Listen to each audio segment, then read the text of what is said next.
Welcome to the And She Looked Up Creative Hour podcast. I'm your host, Melissa Hartfield, and I'm an artist and an entrepreneur. And yes, those two things can go together. This podcast is for the artists, the creatives, and the makers who want to find a way to make a living doing what they love. Hi there, it's Melissa here, and I'm popping in before the start of the episode to ask you all for a little bit of help.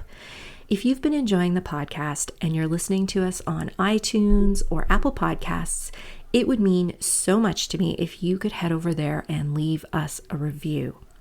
And regardless of what platform you're listening to us on, if you've been enjoying the content and finding it really useful, I would love it if you could tell a few of your friends who you think might also get a kick out of the kinds of things we talk about here.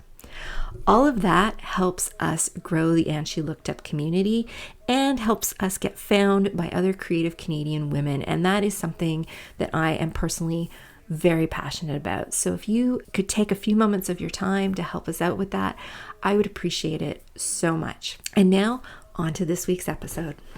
Hello everyone, and welcome to episode number 33 of the And She Looked Up Creative Hour. I'm your host, Melissa, and I have a special treat for everyone this week. I am super excited because my September guest host, Heather Travis, is back for this episode, which is so fun. Welcome back, Heather. I know, it's such a treat for me here. Yay. So Heather and I we had such a good time in September, and quite literally the conversations we had on the podcast are very similar to the conversations we have when we're just chatting on the phone. I know. It was like crawling into our brain, honestly. And so we've been thinking about how we would really love to do more of that. And so I'm really excited. Heather's going to be coming back on board in January as a once a month guest host. So that's going to be super fun. And I think we're both pretty excited about that. Pretty jazzed. Yeah. But today we are going to be talking about media kits and press kits. And originally I was going to do this episode on my own because this is something I'm super comfortable with, but I don't really love podcast episodes where the host drones on for an hour. Nobody needs to hear me drone on for an hour. And Heather is also a media kit and press kit pro with her PR and communications background. So I couldn't think of a better person to bring back for a week to help me with this conversation and to hopefully help all of you with this conversation. So today we're going to be talking about media kits, which is a term that I think a lot of people associate with digital content creators like bloggers, YouTubers, Instagrammers. But I would like to make the case that all creative small businesses need to have a media kit. And we're going to be talking a little bit about press kits as well, which are very similar but not quite the same. Mm-hmm. What we're not really going to be talking about today is rate cards, because that gets into a whole pricing thing. And generally speaking, your rate card is not part of your media kit and almost never part of your press kit, I don't think. Yeah. So you might include components of that, and we'll talk a little bit about that. But overall, your rate card is something that you would send out separately after an inquiry has been made. I think. Yes. That would be a good start. They're layered, right? You wouldn't have one without the other. And yes, exactly. So yes, they build on each other. Once somebody has your media kit, then they might come back and say, oh, what are your rates for? Because they know all of the information now that's been presented to them in that media kit. Yes, exactly. So all of these are tools to have in your toolbox, and they all have different purposes, but they all kind of work together, I guess is the best way to kind of summarize all of that. Having said that, there is a million different ways you can do a media kit. I actually design media kits for bloggers and small businesses, so I have done many, and I know that as a PR person, you see a lot of oh my god, yeah, press kits. So between us, we know a lot about media kits and press kits. So, where to start? So maybe we'll just go in with what a definition of a media kit is. And do you want to grab that and go with that? Sure. So I think especially as we're trying to broaden who we're thinking of a press kit or a media kit for, I think it's also important that we maybe integrate some language like a sales sheet or a sell sheet. That's something that a lot of people are familiar with, because really what a press kit, media kit, sell sheet, it's really about putting your best foot forward out in a very generic way, that tells people who your business is, what it does, and really some important key hits of information. So who you reach, who your target audience is, maybe the community that you interact with.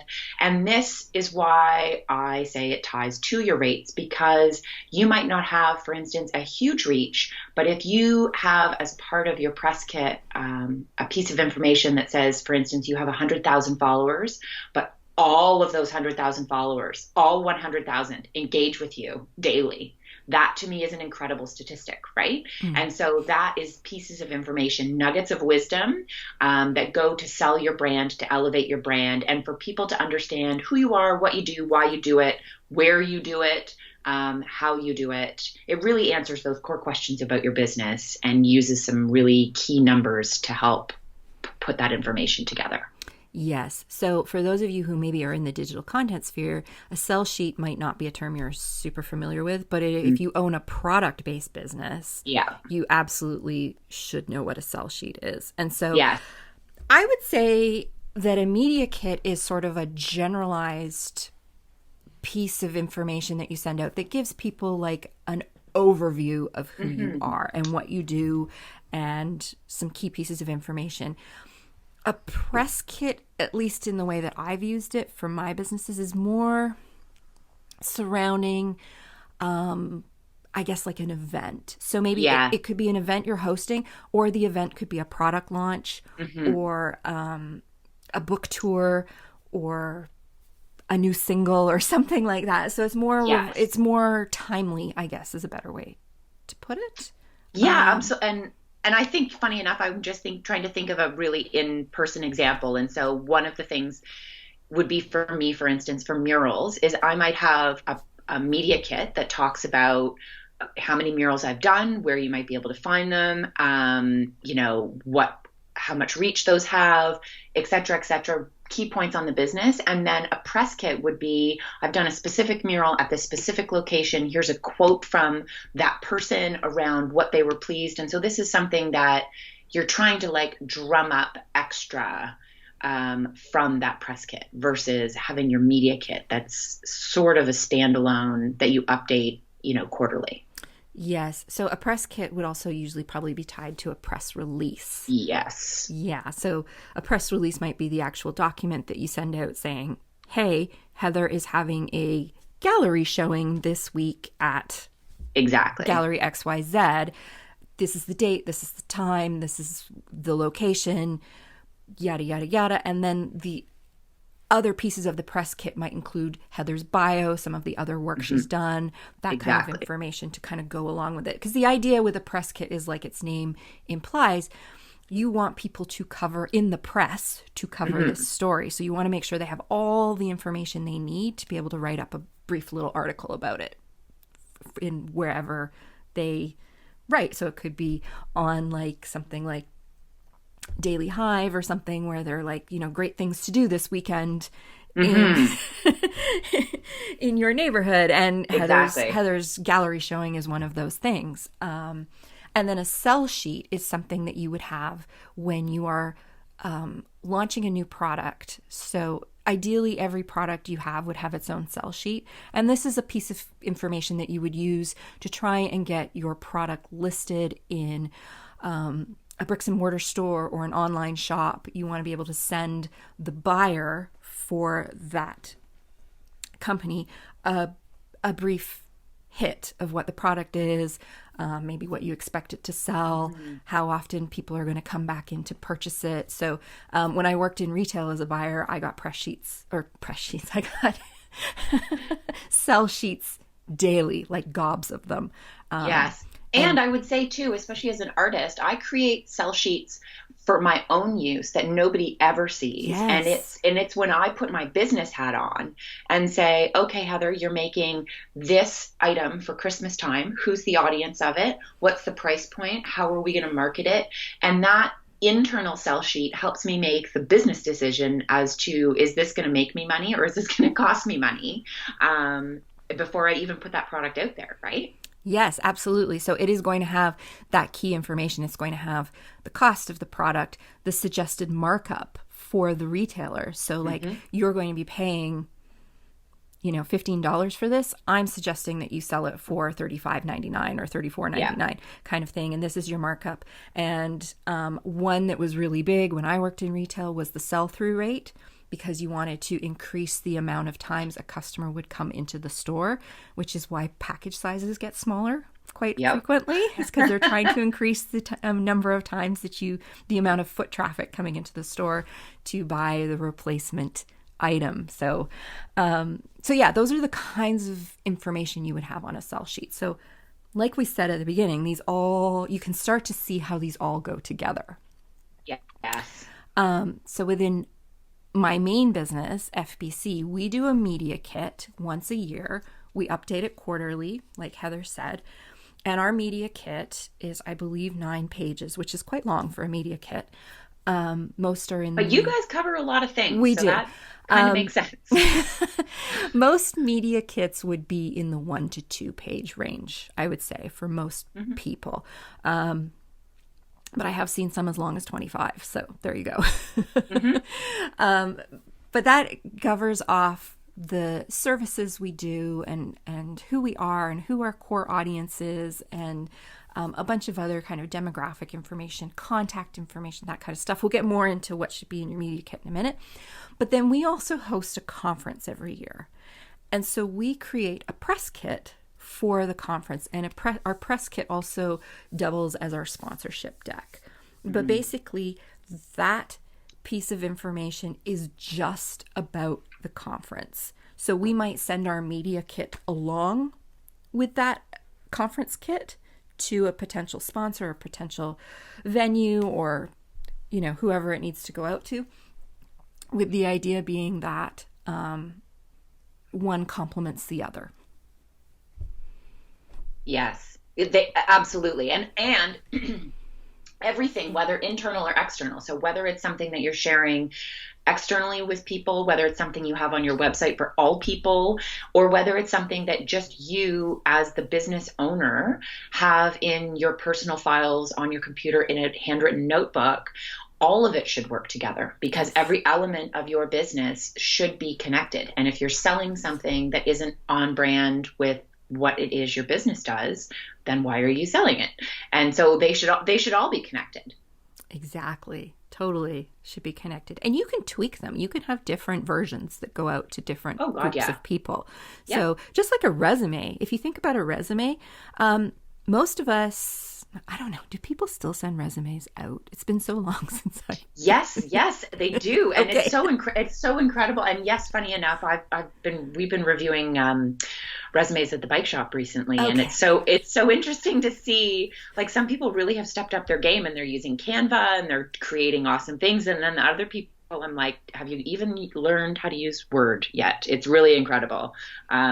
The differences in resumes. And the same thing would go for a media kit, right? You can have people who hire, they work with Melissa and have a beautifully designed and illustrated, like super pro press kit. And then you can go one level down and kind of get creative on Canva, or you could just use Word and kind of plop it together. But the key is pulling the information together and having it so that you can accurately represent your business to any person, company, brand, retailer, whatever that you're looking to partner with, that you're looking to align with, whatever.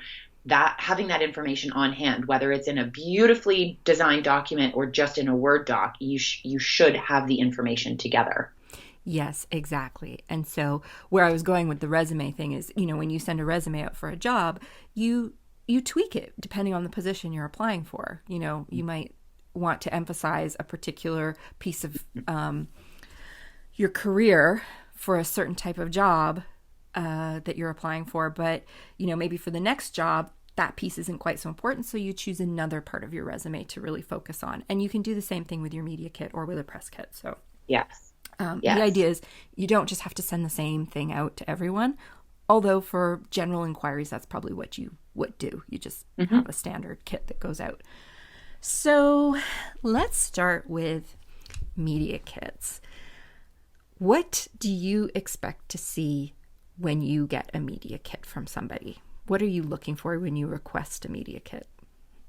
So what I'm looking for is information that I could not find myself with some simple Googling. Mm-hmm. So I can very easily see how many followers you have on Instagram. I can very easily see how many fans you have on Facebook or Twitter or Pinterest. I can see all of that information. What I can't see is some deeper insights that you as the business owner have access to. And that's what I'm looking for as part of a media kit. So yes, it's great to have, we'll use Instagram as an example. Yes, it's great to have that statistic. Here's how many people follow me on Instagram. But I want you in this media kit to take it one step further and tell me about engagement rate with those people. Tell me how often, you might do an Instagram live and how many people are engaged with that Instagram live. I go live on Instagram weekly. And as part of that, I have 5,000 people that join me every week. Wow. That's a really incredible statistic and nugget of information and reason why I might want to work with you that I would not be able to get just by trolling through your Instagram. So that's what I'm looking for is, yes, there's data, but I want that deep data.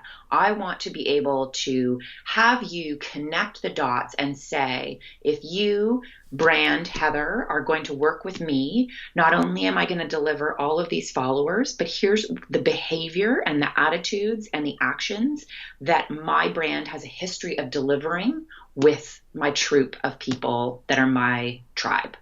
I want you to take it one step further. I'd like to see examples. So like logos, for instance, of people who you've worked with at a snapshot, seeing graphic examples of the brands that you've worked with or names of companies. That's really helpful. And this, again, like Melissa said, that's something that you want to change up. So if you're sending this off to a food company, make sure that it's all the food companies that you swap out and bring up to the top of the people that you've worked with.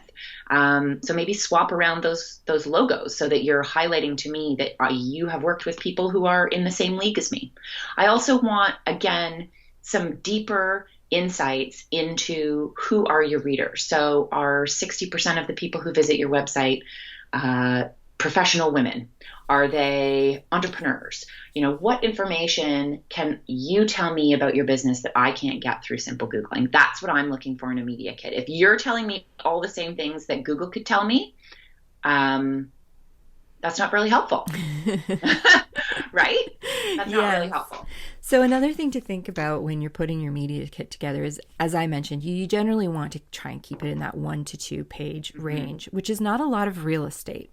No. So when it comes to things like the statistics that Heather's talking about, I would say that you should put, I have this many Instagram followers, this many Facebook followers, etc. Mm-hmm. But you don't want it to be a huge chunk of your real estate. That's something that can be very small and down at the bottom of the page. It could even be in your footer, quite frankly.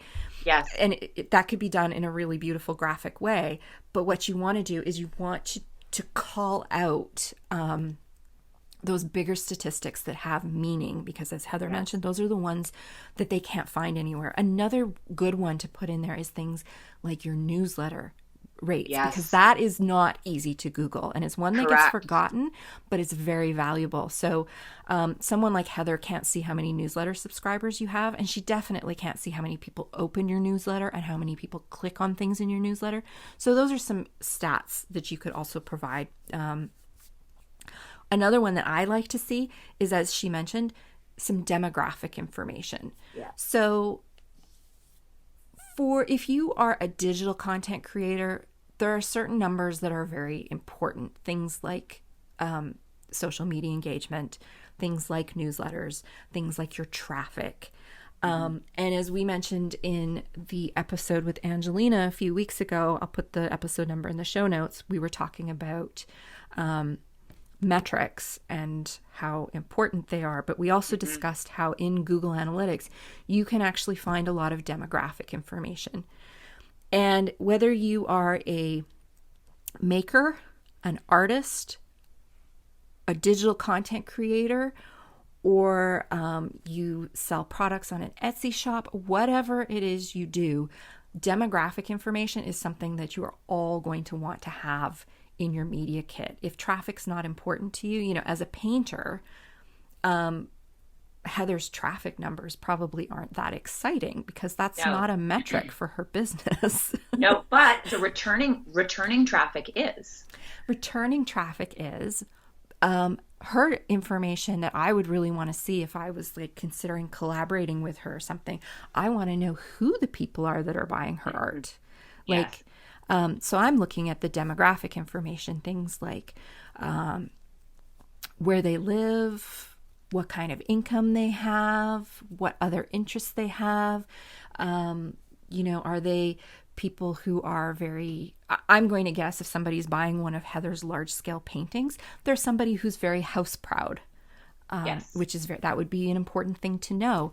So you have to think about what the important metrics are for your particular business. And that's going to differ tremendously from one end of the creative spectrum to the other.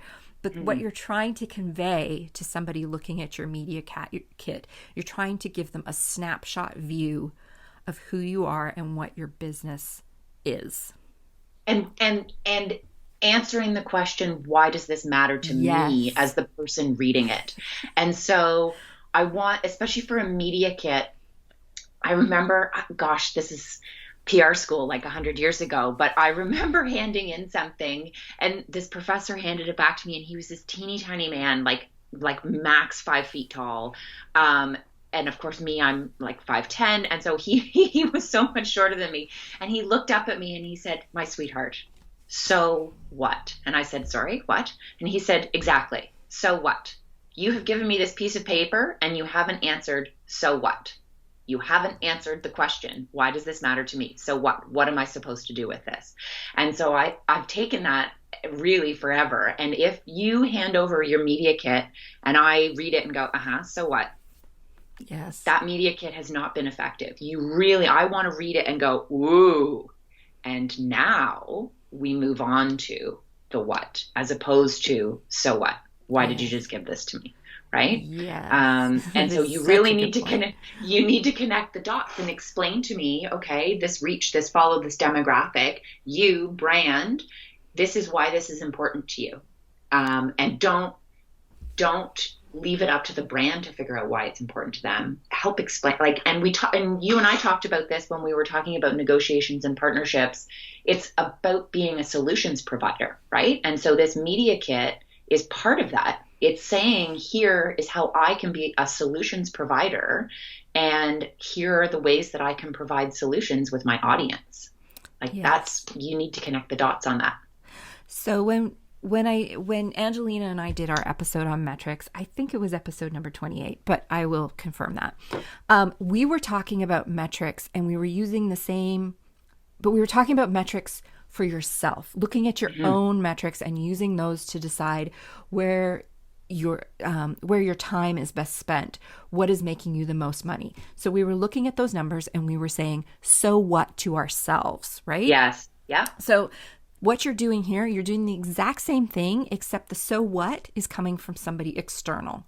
Yes. So there's two ways to look at your metrics. There's looking at your metrics to inform yourself about your business and figure out what that means. And so what? So what? I have 15,000 page views a month. Is that even good? Is it bad? I don't know. Yeah. What does it mean? Okay, now imagine that somebody outside your business is saying to you, so you have 100,000 Instagram followers. Okay. So what?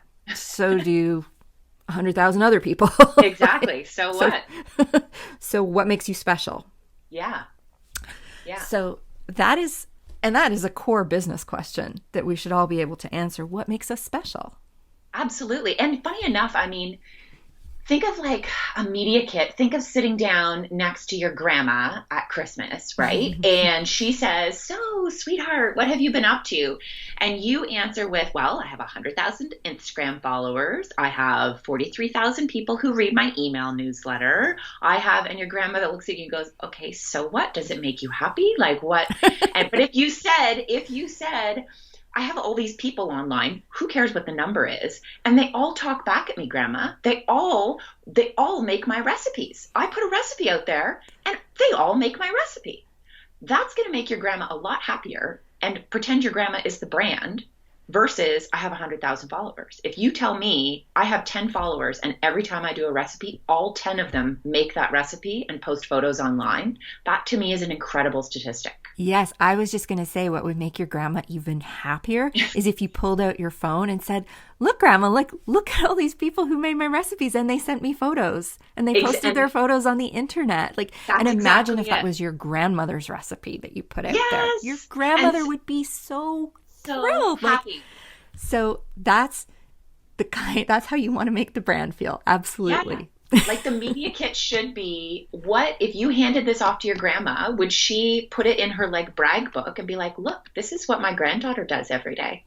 Yeah. That's the kind of information that you want to be sharing in that media kit. Not 100,000 followers, not this, like, yes, that information is there, but it's the bottom. It's like your website address. It's sort of critical information that just should be there, right? Mm-hmm. You know, height, weight, age kind of thing. But the other stuff, the juicy stuff, the stuff that makes people proud and want to work with you, that's the stuff we want in your media kit.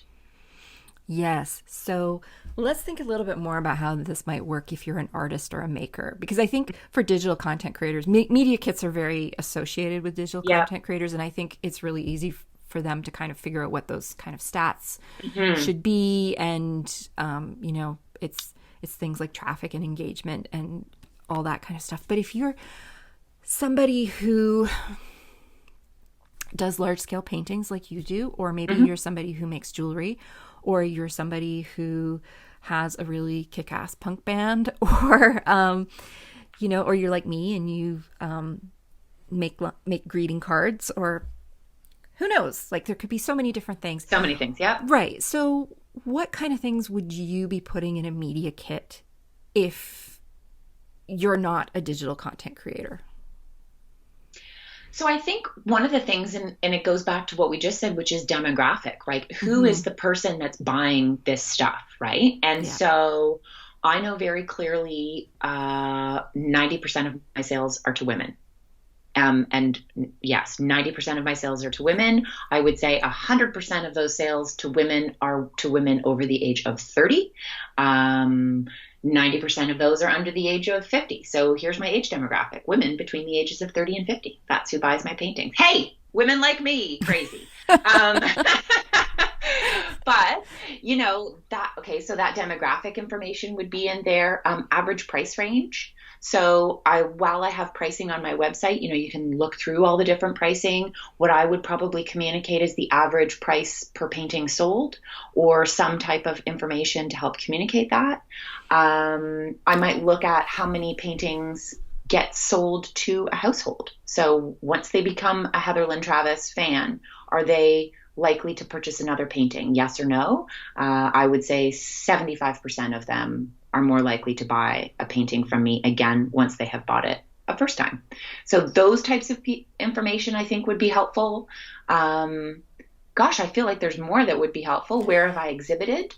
Yes, I was just going to say, you do want to have a little bit of a brag book in there. Yep. You know, you do want to show that you have some clout. So if you had done some gallery showings, absolutely. If you're a maker, maybe you want to highlight some of the shows that you have participated in, you know, craft shows and things. A lot of them are, you do have to be selected to participate in them. It's not just open to anyone. So you might want to highlight those. Sorry, go ahead.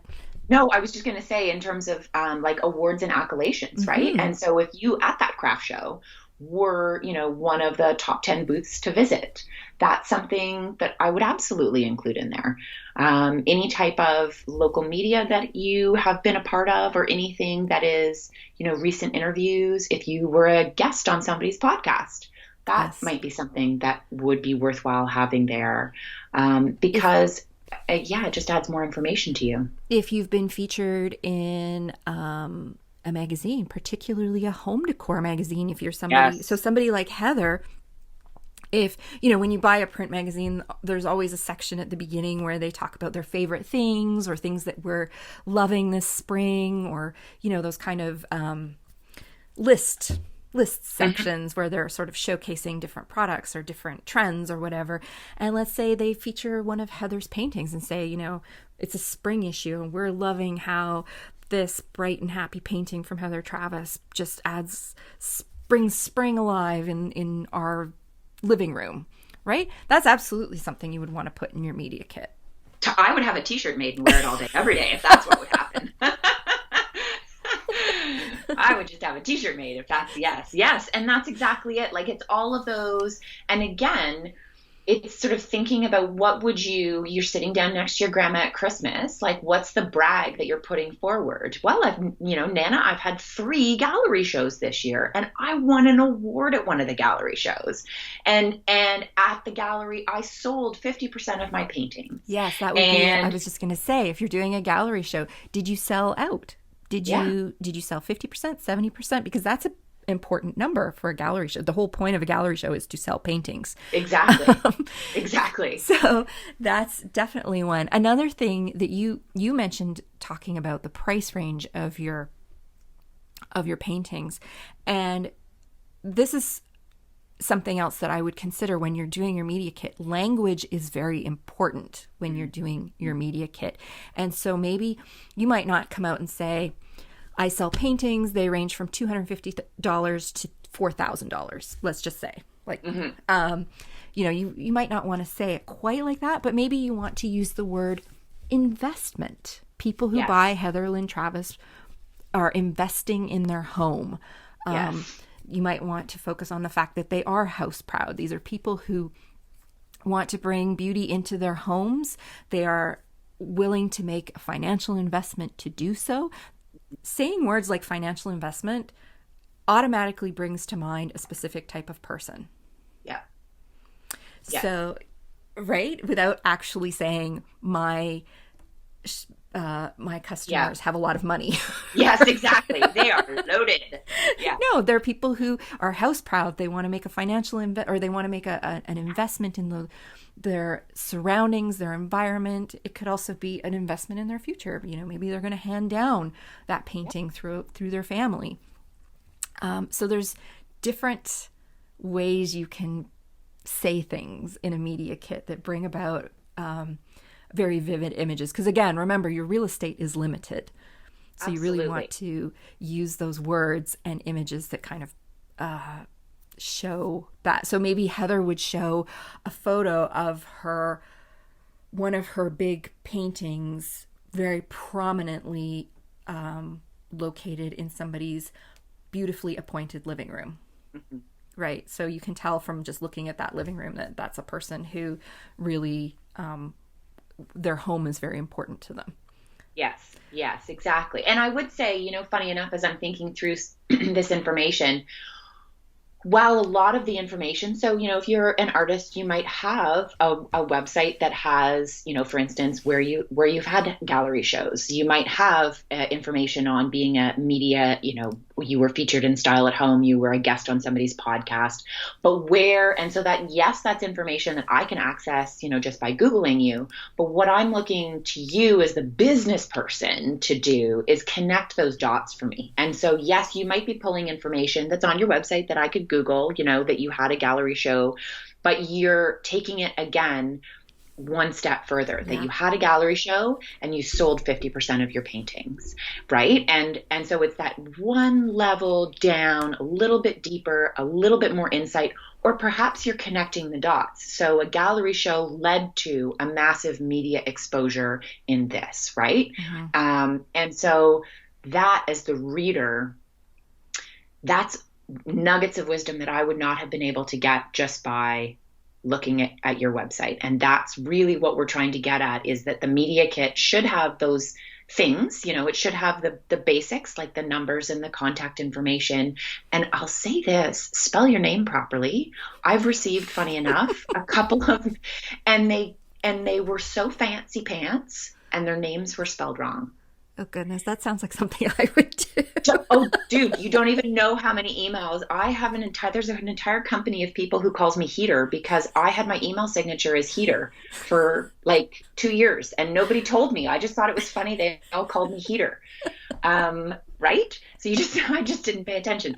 Anyway, so that, we are all guilty of that, but make sure that those things are in there. And again, this is why you want to update it regularly and have it be something that you want to go back in and freshen up, is that you want to make sure those stats are, if I'm looking at something comparatively, what I find on Google versus what you're presenting to me in a media kit, I want to have them be basically identical in terms of some of those stats, because then I would question either how often you're updating it. Do you take your business seriously, or are you trying to pull some wool over my eyes here? Yes. And you can actually put that in the footer of your media kit. This media kit was last updated on with the date. So they know, because nobody's expecting you to go in and update it daily. But I would say quarterly would be very acceptable. And if you can just that way they can take a look, and then they can look at the numbers online, and they should be relatively similar. The only time where you might want to update it more than, say, quarterly is if something has happened that has caused some virality and suddenly you've jumped from 1,000 Instagram followers to 25,000 Instagram followers. As somebody looking at your media kit, if your kit says you have 1,000 Instagram followers and it was last updated a month ago, and I'm looking at your profile and it says 25,000 Instagram followers, I'm looking for an explanation of that. Mm-hmm. There are a lot of things that could cause you to jump to 25,000 followers that quickly. Not all of them are good. Yes. So if you do have something where that causes you to have a big leap, you might want to do an update. And if it is a good thing that has caused that update, talk about it. Yes. Say, like, my Instagram went up from 1,000 followers to 25,000 followers in the span of a month due to this post that I did that really grabbed people's attention towards such and such. Yes. And would be even more awesome, and this is what I would want to see, is that if you have had that jump, yay, like, well done you, high five, with sanitizer, but hey, high five. and then I want you to tell me that you've been able to keep that large audience engaged, so that you jumped it and all these people were like, wow, so glad I found Melissa. Now I'm watching all her Instagram stories. Now I want to see what she's doodling today and every day. Knowing that you acquired that audience is one thing. Keeping them is a whole other. And so I would love to see that sustained piece of information. And I will say, in terms of updating your kit, if you are pulling together a bunch of things that you're going to be sending through to a brand or a contact or a magazine or a gallery or anybody who you're wanting to partner with, if you are purposefully assembling all of those things, if your media kit was pulled together 3 months ago and it still doesn't need to be updated, I would still double check and maybe even just change that little date at the bottom to updated right now, because I want to see, as the business person on the opposite end of that, I want to know that you're taking this very seriously, and that you have looked over everything with a fine-tooth comb recently. Yes, absolutely. Couldn't agree more. So when are you going to have to send this media kit out? So a media kit is something that you should just always have in your back pocket. It's not something that you're necessarily going to be sending out regularly or en masse. There are occasions where you might do that. But I think the reason you want to have this is because whenever somebody makes an inquiry, you want to be able to send them something quickly, and you want it to look professional and like you were expecting them. So, and there's so many different reasons somebody will reach out to you looking for a media kit. in the digital content space, it is very often a brand or PR agency who would like to work with you in some capacity. But there are other reasons why somebody might ask for a media kit. So it could be a journalist who wants to do a feature on you or what you make. It could be somebody who wants to collaborate with you. I think that would be a big one for me. Like if I was interested in doing a collaboration with somebody, I'd kind of want to see a little bit more. It could be somebody who wants to hire you to teach, do workshops. Yes. Or classes. It could be somebody who wants you to speak at an event. There are so many different reasons why somebody might reach out to you and want more information. It could be they want you to be a guest on a podcast. Absolutely. And funny enough, even from an artist perspective, I want to know, like, do you have some sort of, like, my personal motto is, like, when in doubt, add hot pink. And I feel like that says a lot about me without having known me. That also says a lot about my art. And so if you immediately recoil from that statement, that means to me that, your personal taste and my personal taste maybe don't resonate. And so there's quick ways that you can help put yourself out there by using statements and really key words around how you're presenting yourself out, right? Yes. And this is where having somebody help you with your media kit can really benefit you. Because you are working with such small real estate, most media kits tend to be very visual. So there's not a lot of words. Like, we have a 9-page media kit, not a lot of words in it. A lot of pictures of delicious food. Yummy. Very few words. And virtually everything that we put in there has a visual representation of some kind to help make the point. You want to think of it almost like a PowerPoint presentation that they're looking through with the hits. So this is where having somebody who is a graphic designer, or if you're a visual creator or maker of any sort, you are probably well set to create your own media kit, and you can find examples of them on the web that you can take a look at to give you an idea. But you really do want to focus on something. Like, if I got a media kit from Heather and it was all blacks and dark browns and grays, honestly, that does not jive with who Heather is as an artist or a person, and that would be weird. So you really want the visual appearance of your media kit to match who you are as a creative and the brand of your business.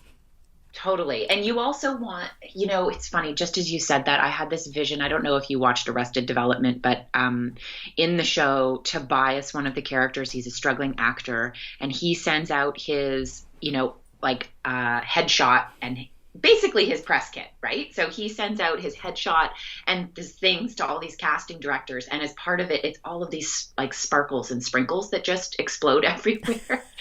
And one of the people, they're like, God, casting directors really hate that shit.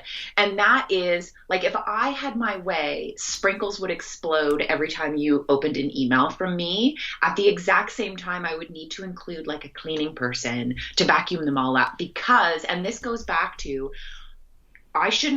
you shouldn't be giving me information that I could have just Googled, but you also don't want to make work for me. And so if I receive something that does explode sprinkles all over my office, right? You've just made work for me and I don't like you anymore. But if you give me the feeling of sprinkles being exploding in my office, but I don't have to clean them up.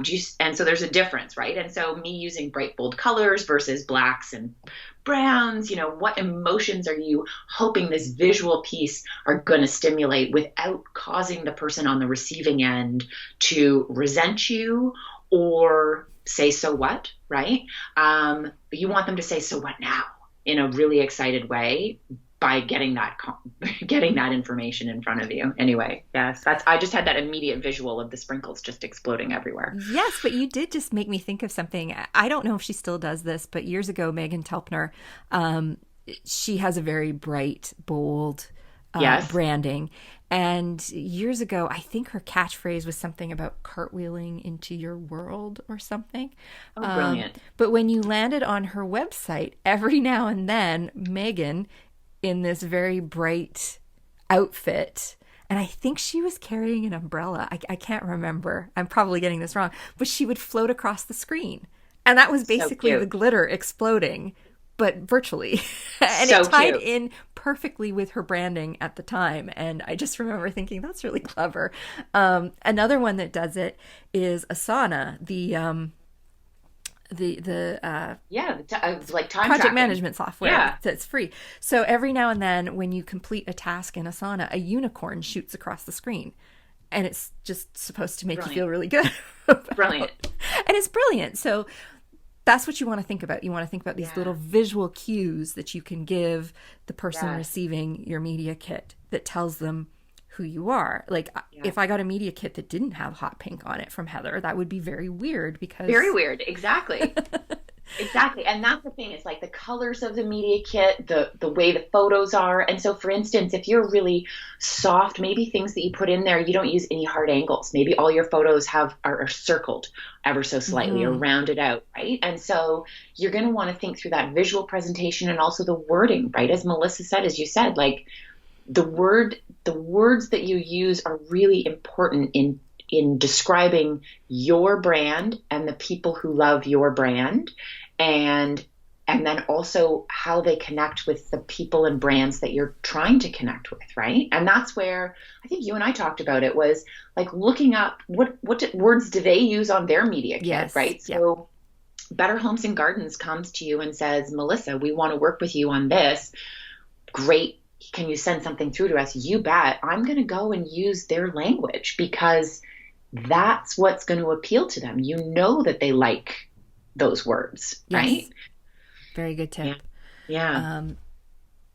So, as you mentioned, those words mean a lot. And again, because of the small real estate, there's very few words on your media kit. So it really is important that those words convey as much meaning as possible. Yes. And that's where somebody can help you with that. But if you are...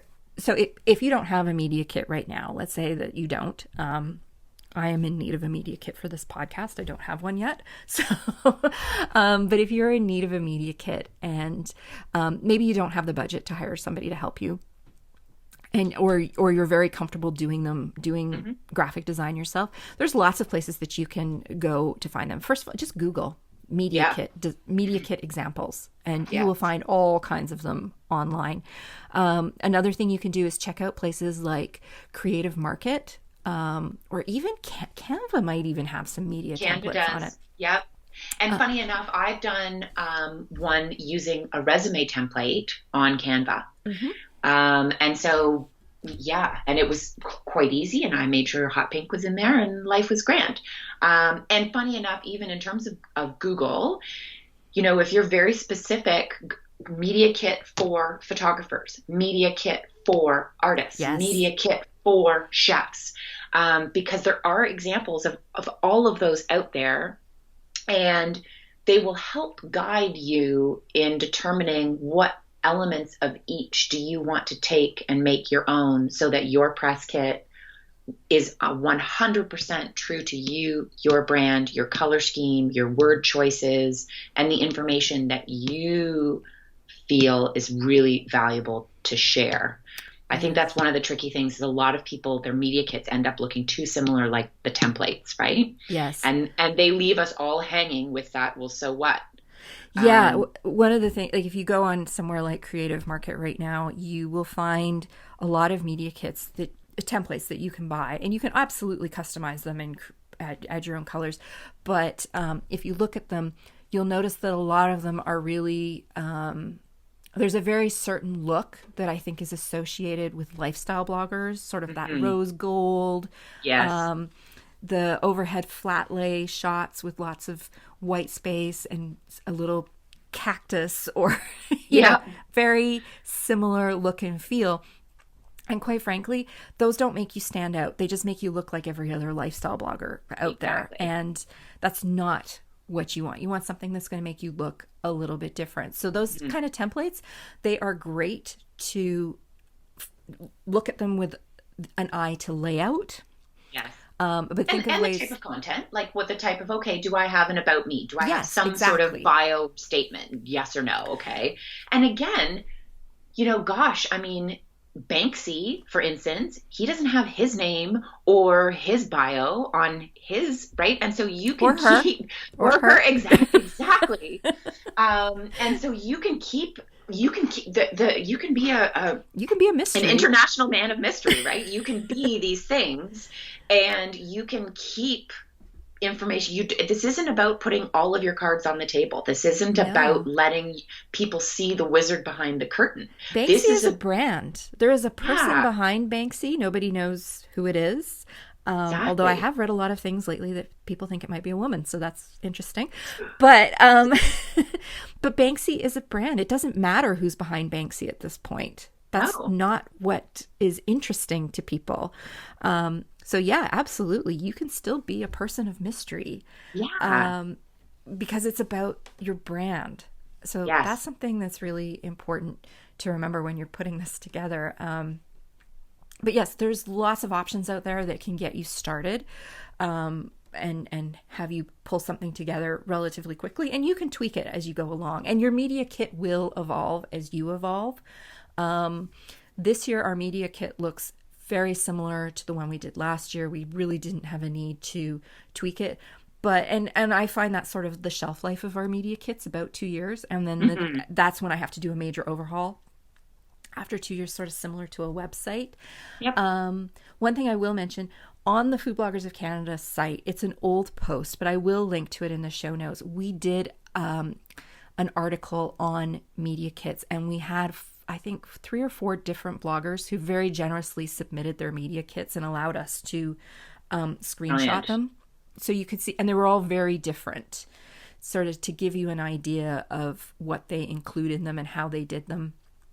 Again, it's an older article, so I'm pretty sure those media kits look very different at this point, but it will give you an idea of how even in a single niche, media kits can look very different and reflect very much the different people behind them.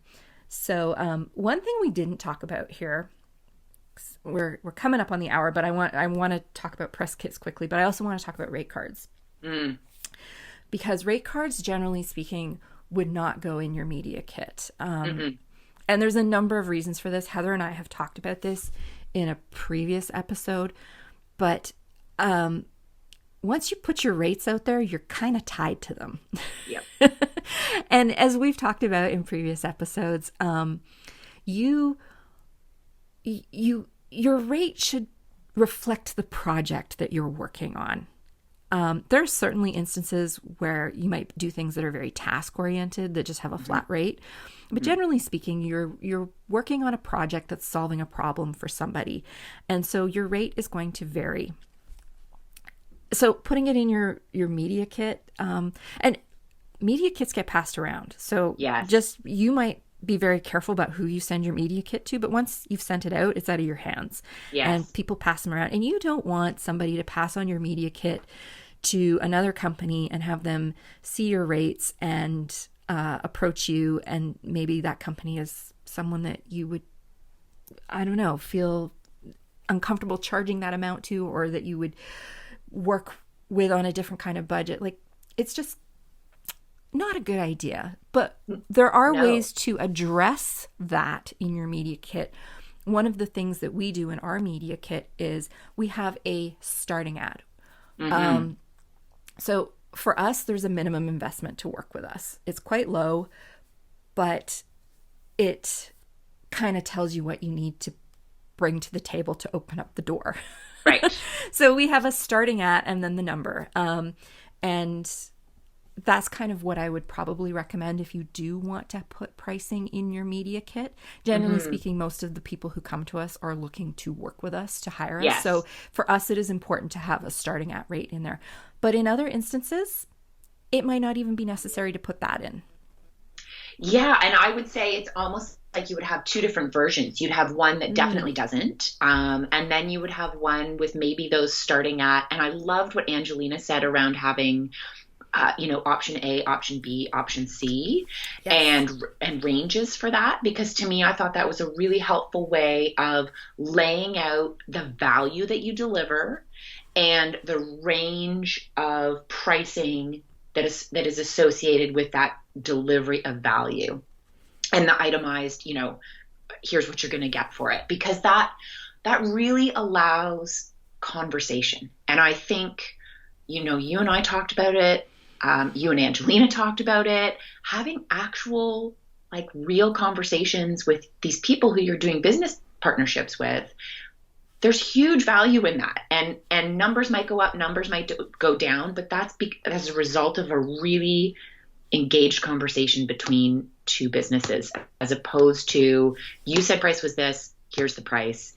That, to me, it takes an element of the humanity around how you're doing your business out of it. And that's no fun. Yes, it turns it into a very transactional thing. And you know what? Transactions are what you do on Amazon. Yeah, exactly. And that's exactly it. And I'm buying my light bulbs. I want Amazon Prime to deliver them tomorrow. And this is how much I'm willing to pay for it. Boom. That's exactly it. And you don't need a conversation around the lumens, right?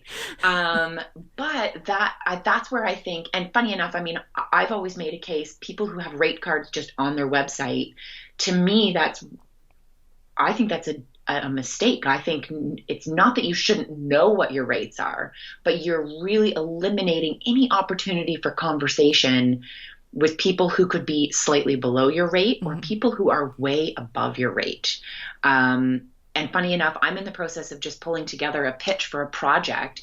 And because I know exactly who I'm pitching and know that literally if I said I'm worth $1,000, they would not think I'm worth it. But if I say I'm $5,000, that's when I'll be taken seriously. Yes. And so I'm going in with a number that's way higher than what I would go to a lot of other people with, simply because that's what I know is in their wheelhouse and what they would easily pay. Yes, there are many instances where if you are too low, you don't get included in the evaluation process. That's exactly it. And so in order for me to even be considered as part of that, I need to, really strap my big girl panties on and like put a really big dollar sign out there, and yay. And it doesn't matter if you're a digital content creator or if you make a product. There are certain, again, using Heather as an example, there are places where her small little $25 mini paintings are perfectly acceptable and would sell and do very well. There are other places that would not even look at that. They want to see the $800 to $1,000 larger paintings, because that's who their customers are. Say if Heather was doing like a gallery show or something like that. So you have to be very aware of who the audience is that you're selling your product into. If you want to be in a very high-end home decor store with your handmade tufted pillows that I love talking about, I don't actually own any handmade tufted pillows, but so you want to be in a very high-end home decor store with that, then your materials and your quality and your price point all have to speak to that high-end home decor store. If you want to go to the other end and be like cheap chic and be in Target, then no, absolutely, that $300 item is not appropriate for Target. They are looking for that really fun, funky $9.99 item.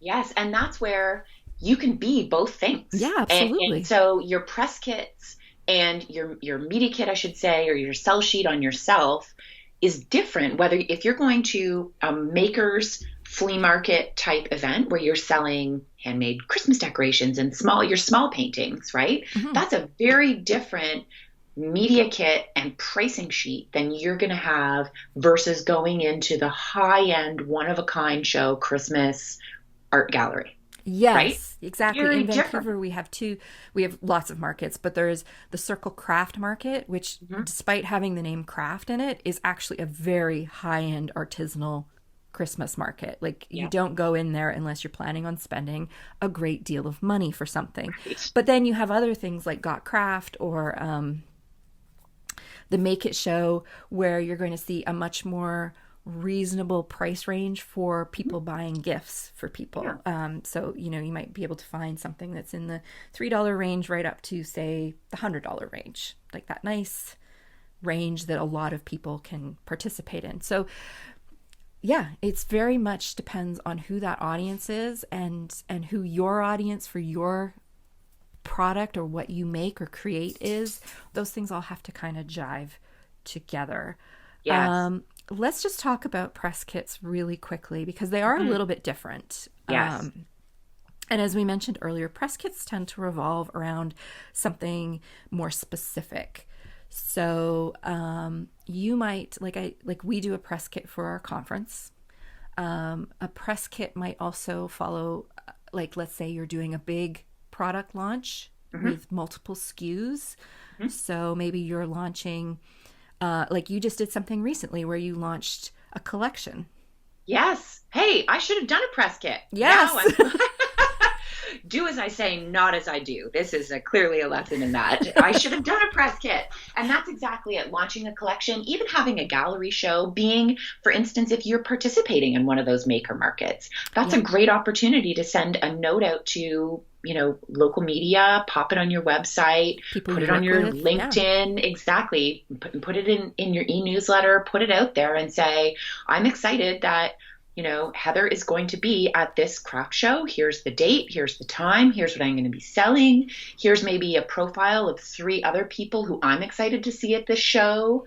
Yes, that's a good Because idea. that's a Yeah. really great opportunity for you to highlight other makers. Maybe you have an agreement that you're being featured in their press kits as Yeah, well, that's a great right? idea. So that's really collaboration with purpose and a great way to shine a spotlight on other makers and craftspeople and artisans and things like that. So that would go out there, but it would also have some of those standard, Heather has been an artist for this long. She works in this place. It has some basic bio information that, yes, they could get if they Googled you, but you're putting it in a way that actually saves them work Yes. so that they could potentially, and as a PR person, the goal in writing any press release or any information that you're sending out to the media is I want them in an ideal world to copy and paste exactly what I've said and Oh, put it do out you there. really? Yeah, I love it. Oh, I Um, always thought you kind of took a press release and kind of made it your own, or well, like, yes, yes, and that's their goal. I mean, of course, no journalist would copy and paste, but in a dream world, you want them to use fair enough. Okay. as much of yes, and yes, you want them to make it your own. But in a media publicity, like I just want them to use my bio. I don't want them to go and be creative with Yes. the things that Yes. they found on my website. And so I want them to just use as much of it as possible. Yeah. Okay. Um, yeah, absolutely. So, and there's many reasons why you might do this. So Hmm. just basically think of anything large and noteworthy that's going on in your business. So you don't you don't want to do it for every little thing. Okay, you don't Oh, want to be in somebody constantly in their inbox. After a while, they just stop opening things, right? Because it's like, well, yeah. just another blog post kind of thing. Like I don't care about this. So Yeah. you're looking at it around larger milestones, I guess is a better way to put it. So Yeah, absolutely. Like I would never, you would, you know, Heather painted another painting. Like I'm an artist. That's what I should be doing. So like sending right. out an announcement, that's like saying I got out of bed today. Like, of course I did. But Heather launching a collection, like Correct. that's a different thing. You're launching a collection that is multiple paintings. Yes. There's a theme that connects Theme. them. You're making an event around it. Another, for a lot of people a lot of makers, a lot of them will do quarterly shop updates. Hmm. So they might add 1 or 2 products throughout the rest of the year, but every season they do a big shop update where 30 new products land in the shop. Same for fashion designers. They do seasonal collections. Yep. It could be you've written a book. You have been published somewhere very noteworthy. You've launched a new single. You've launched a new album. You have a new jewelry collection. So think around those larger scale events that are really important to your business. Another one that would probably work for everybody is doing some kind of press kit around the holiday season. Yeah. Yeah. It would also work too. A press kit is great, for instance, if you have a new collaboration, especially around something like social responsibility or charitable giving. So for instance, if, a portion of proceeds from every sale goes to your local pet shelter or goes towards, buying PPE material for your local grocery store. Definitely. Or whatever it is that you have decided is important and noteworthy for you to participate in, is something, if you think, if it's important to you, it should be important to other people, and pop it out there. And that's where, a proceed of all sales, because that could be the little nugget that inspires somebody to finally make that purchase, right? Yes. Is having a connection to, gosh, I wanted Melissa's greeting cards for Christmas. And now that I know a bag of dog food is going to the local shelter, I'm for sure going to buy those. Right? I do have a sticker on my Etsy shop, and all the profits from that sticker go to the Delta Community Animal Shelter. See, to their Tully Fund. Exactly. So, yes, absolutely. I do not have a press kit about that, but yes. So those are the kinds of things, and a press kit is something that you are probably more likely to send out, whereas a media kit, people will, generally speaking, come to you looking for your media kit. A press kit is something that you will probably send out in a very targeted kind of way. So if you are launching something new, or you've got some kind of collaboration happening, you want to get that out to people who are going to cover it, the press. Mm-hmm. So, and the press can mean many different things these days. It's not just newspapers and television. It can be bloggers. It could be anyone in your niche who has the ability to get the word out. I guess that's a good way to look at it. I don't like to use the word influencer, but if you, it could be an Instagrammer with a big following in your niche. Again, you want to target it to people who are going to be interested in what you're doing. Sending out, Heather's got a new collection of paintings. First of all, the very first people she should be sending that out to are people who have bought her paintings before. Exactly. That's where your newsletter list comes into play. Yes. But next, she's probably they're very large paintings. So I'm going to guess her preference would be to be able to deliver them locally. Yes. So she might want to send that out to any galleries that she's worked with, the local newspaper, local radio station, local television. But if there's anybody who covers digitally what goes on in Owen Sound, she might want to send it out to them as well. So you want to think about where potential customers are for what you are doing. Absolutely.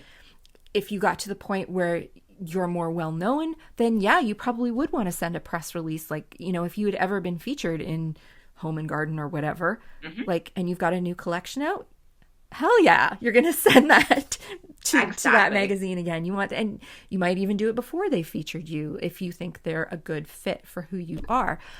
So it never hurts. You never know who's going to look at it. There's a lot of press releases that I get that I just skim over and it's like, not for me. But every now and then there's something that grabs my attention. It's like, oh, that's really interesting. I kind of like to let the world know about that.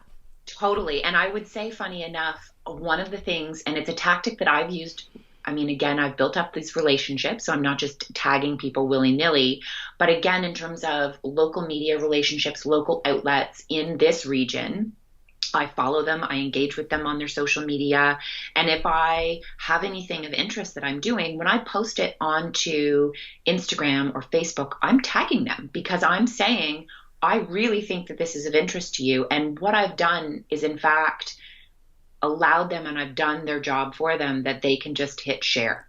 And so, boom, I tag them in an Instagram story. They share my Instagram story in their stories. Yeah. Job done, right? I've just reached all of their people, using my voice, no less, right? Yeah. And that's amazing. And that comes, you don't just tag people willy-nilly and hope that they do it. You want to build relationships and hope that that goes somewhere. But that's a very strategic way to use your social media platforms to also help get that information out there and partner with purpose with people within your community, the arts community at large, and the media. Yes, and that's an important thing to recognize when you're sending things out. Different types, especially digitally, different types of websites have different philosophies around content. Mm-hmm. So, if you've just launched a cookbook and you send a press release out to a bunch of food bloggers, some of them will bite, but a lot of food bloggers do not promote anything outside of their own content on their website because their website that's their brand. The brand is them. Yep. So they're not necessarily looking to promote another brand. And it's nothing to do with competition. It's just not what they're about. However, they might be willing to mention you on, say, Instagram. Like, this is another great, if you love baking, this is another great cookbook that's coming out. Or they might do a cookbook roundup at some point in the year. But if you're doing something that's event based, this is one that I used to get when I did a recipe blog. Is I used to get a lot of press releases for restaurant openings, and I was just like, this is not a good fit for a recipe blog. Like, it was just kind of just not a good fit. However, there are loads of Vancouver websites that are kind of like those amalgamation type websites where they're actively looking for all the new restaurant openings and all the events that are happening on, because that's the kind of website that it is, right? So that's where you want to send that kind of content. You want it to go to like the Daily Hive sites, and you want to make sure it goes to the editor for your city and that kind of stuff. Those are the places you want to get seen. So think about, it should be a targeted, like you said, I love that, collaborate or with purpose. Like, it should be a targeted launch. So, you're spending a lot of money probably and time to make sure that the right people get it. So really think about who you're sending it to, and maybe, don't just do a wide blast, I guess. And also too, like that collaboration, you want to be supportive of your other artists and your other peers, right? And so being able to say, and you and I have done this for each other, and I love that. And it's, this person, look at this stuff that this person did. How cool is that? And so giving advance warning and sending a note to all of your peoples and saying, hey guys, exciting news on Friday, I'm going to be launching it. Just a heads up. And that little connection that you make with your peers, when they see it, they now know, yes, this is what Heather was talking about. And I'm definitely going to share this in my stories, because that's just one little way. Like, it's no skin off my nose, and it's another way for your story to get amplified. And, you're adding a layer of depth to your feed by showing that you care about others, but also that's more promotion, right? Yes. And that's a statistic, funny enough. And so if I was putting together a press kit and I said, or a media kit, and I said, my last product launch, the information about the launch was shared on 17 different Instagram accounts. They don't need to know that 7 of those 17 were my people's. Who cares? It doesn't matter. It doesn't matter. It really doesn't.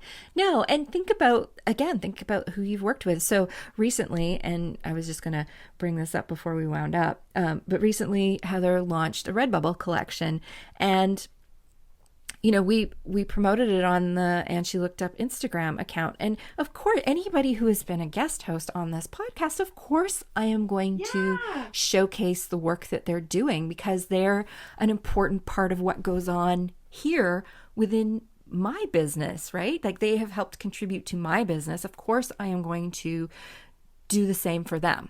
Yeah. Yes. And I would really question, like, truly, I would really question, why is somebody partnering with me if they only want me to do stuff and they were never going to do it? And just like a French, it needs to be give and take, and there needs to be reciprocity. And we've talked about this before. Nobody likes to feel like they're being used. No, exactly. And I think, especially in the arts community, it's very easy to know where your friends lie, but that you really can't undervalue that. And I think, and again, in terms of that, putting that number out there, I did a product launch. 17 people shared it on their profiles, reaching an additional 100,000 people. Who cares if one of those people was my mother and it reached 50 of her people? Like 50 people is 50 people. And if that's 10 of those 50 people buy, that's a 20% return on that investment. That's exactly it. And so it's not, the so what has been answered. It was shared and reached this many more people. So what? That's a big number. Yeah. Right. And so that's a great piece of, just share, right? Be a nice person. Yes, I find, generally speaking, that the art community is very generous and very collaborative. And I think that's just the nature of being a creative, that we do all really appreciate two-way collaboration. I love the way you've rephrased that, collaborating with purpose. That's such a beautiful way to put it. So we have come up past the hour, but I hope that we have given you all a little bit of inspiration for your media kits. I hope those of you who don't have media kits, I hope we've given you a little bit of a kick in the butt to get out there and get one put together. It doesn't have to be fancy, but it is an important thing to be able to send off whenever somebody contacts you looking for information. It makes you look very professional. It makes you look like you're taking yourself seriously. And like people ask you for this all the time, which is also part of the whole thing, right? You want it to look like this is not something that's never happened to you before. Yeah, you want to look like you've got your stuff together. Yes. So, and yes, Heather, you just launched a collection. I don't know, I know it has sold very well. Do you have any paintings left from your collection? So I have a few paintings left from the collection that we did. Funny enough, and this is what I find so interesting about selling collections, is I put 10 paintings out at the same time. I sold 3 in like a minute. And I mean, it was more than a minute. It was probably 24 hours, but still felt like a minute. But 2 of the paintings, I had multiple people. I wanted that one. It was really interesting which colors gravitated towards which people. It was really, really interesting. And I also launched a Redbubble collection, which was a lot of fun too. And cell phone cases and puzzles. And that was a really cool way to make some passive income on art that I had already created. So that might be a good thing for us to talk about on your next show. Yes. Funnily enough, literally just before we started to record, the mailman, or mail woman, actually, in my case, delivered the mail, and my confetti phone case from Heather Lynn Travis Art was in the mail, and it's on my phone already, and it's really, really cute. I love it. So, yes, and you can. Where can they find you? Where can they find your art? They can find me at heatherlynntravis.com. And Heather Lynn is, Heather, like Heather, not heater, like we said earlier. And Lynn is L-Y-N. Exactly. L-Y-N-N-E, heatherlynntravis.com. And you can either shop art or you can shop products, and that'll take you right to the Redbubble shop. And I'm going to be working on, and this is coming out, I guess, sometime in October, but I'm in the process of pulling together another round of my already sold out in July hand-painted Christmas decorations. Oh, yes. I saw you were making more of those on Instagram. If you haven't seen them on Heather's Instagram, when did you sell the others? It was I sold them in July. Yeah, it was really early. I think it was like a Christmas in July kind of. They are so funny. It was. They're really great. If you love Christmas movies, the cheesier the better. The cheesier the better, and ideally with swear words. Yes, you will love Heather's Christmas decorations. So I'm looking forward to seeing the next round come together. And I think also that collection you did, the paintings that people were arguing over or fighting over, maybe those should be prints at some point. Oh, I know. Yeah. Yes. In your Redbubble shop. Anyway. I know. Yes, good thinking. Good thing I know one of the people who purchased it. I can actually literally drive over to her house to take a better photo of it. So there you go. All right, everyone. Thanks so much, Heather, for jumping in on the last minute to help me out with this episode. And I'm super excited that you're going to be joining me regularly come the new year. That's going to be so much fun. Yes, awesome. I'm so excited. And thanks to all of you for listening. I'm glad that you were here this week, and I will be back next Friday with a new interview, and I am pretty excited about it. So we'll see you all then. Thanks, everyone. Bye. Thank you so much for joining us for the And She Looked Up Creative Hour. If you're looking for links or resources mentioned in this episode, you can find detailed show notes on our website at andshelookedup.com. While you're there, be sure to sign up for our newsletter for more business tips, profiles of inspiring Canadian creative women, and so much more. If you enjoyed this episode, please be sure to subscribe to the show via your podcast app of choice so you never miss an episode. We always love to hear from you, so we'd love it if you'd leave us a review through iTunes or Apple Podcasts. Drop us a note via our website at andshelookedup.com or come say hi on Instagram at andshelookedup. Thanks for listening, and we'll see you next week.